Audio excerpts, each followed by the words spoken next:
On termine le tout ce soir avec le joueur du match et l'entraîneur-chef. So we end up the press conference tonight with the player of the game, Luke Prokop, and head coach Matt Odette. Chris, first question. Matt, in recent memory, where does tonight's performance rank in terms of complete performances by your group in your mind? Yeah, it's up there. That's more to the identity and the team that we can be. We've had obviously multiple, high-quality games in the playoffs. That's clearly our best game in the tournament. So we're happy with that, and we just, moving forward, need to duplicate that type of effort. Speak, if you could, to just the efficiency and the production you're getting out of the Davidson, Siona, Krankovic line. Yeah, obviously they're playing really well.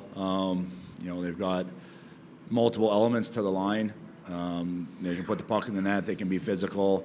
They can defend well. Play against other teams' top lines. So they've been bringing all that to the table in this tournament, and obviously big part of the win tonight. Luke, your defensive group tonight, held pretty potent offense to one goal. Just speak to yourself and your colleagues' just ability to kind of create lanes for Thomas to see the puck and just, your work to contain the Blazers tonight. Yeah, I think we've done a really good job throughout the whole season, playoffs, and the tournament so far of letting Thomas see it, kind of doing our job, boxing out. Because we know if he's going to see the puck, he's going to stop it. 10 times out of 10, he's an unbelievable goaltender. Just the depth of our group, we can provide offense and defense, and we've been doing a hell of a job of that so far. Last one from me for Luke. We knew what the stakes were tonight, right, given the results in the tournament so far. Now that you've gone and done the job this evening, how rewarding is it to not have to play tomorrow and now know that you've got a berth in the semifinal on Friday? Rest is huge, especially in this tournament. At this time of year, guys are banged up and a lot of injuries and nagging stuff going on. So it's nice for the guys to get a little bit of rest and regroup for the next game. Hey, Luke. Hey, Jesse. Noticed before the game you have a little tradition with one of the equipment guys. You pour water on his face. How did that start? And just the story behind that. I started doing it last year in Edmonton. We had an equipment helper, and he was just bugging me one game and in the warm-ups, and I just decided to squirt water kind of all over him, and I had a really good game. And I'm pretty superstitious, so I ended up doing that for the rest of the year. And I didn't do it to start this year because I didn't really know Joel or Evan a whole lot, but as soon as I started to get to know them better, I asked them if it was okay to do it, and just went from there. Work tonight. Nice goal. Thank you. Yeah, Luke, did you guys sense some fragility in the Kamloops crease tonight at all? They're a great team. I don't think I sensed any, I think we played our style of game, and it's very hard for teams to compete with us when we do that. We play a very well-rounded 200-foot game, and it's just difficult for teams to keep up with that. It's good for me. Scott? Just for Luke, what have you learned about Jared Davidson just as a teammate and as a player in your time in Seattle here?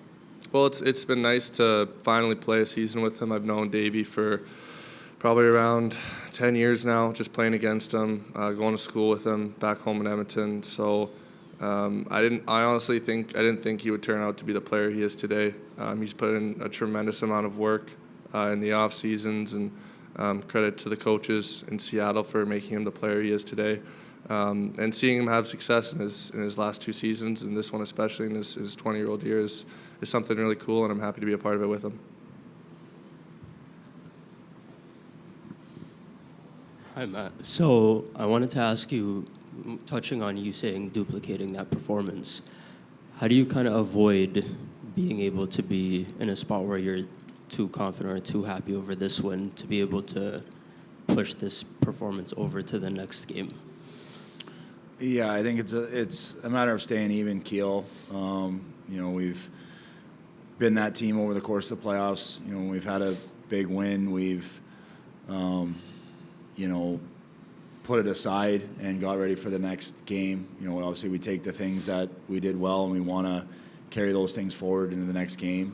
We have a veteran team that have been, in some pretty big situations. So,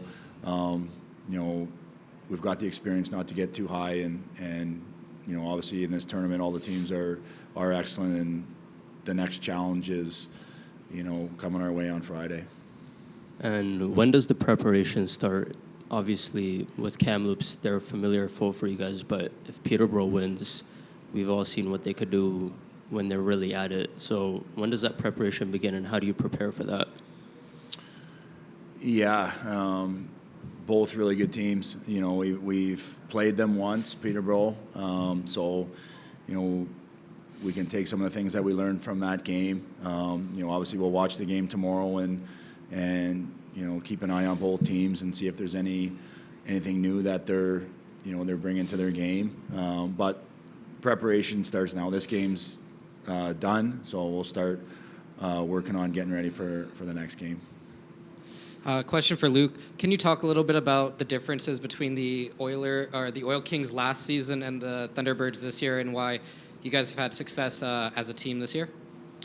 Yeah, I think we have a lot more depth than we did last year, and especially at this time of the year, you need that. A lot of guys have nagging injuries, and you just need guys to kind of step up, when the time is right.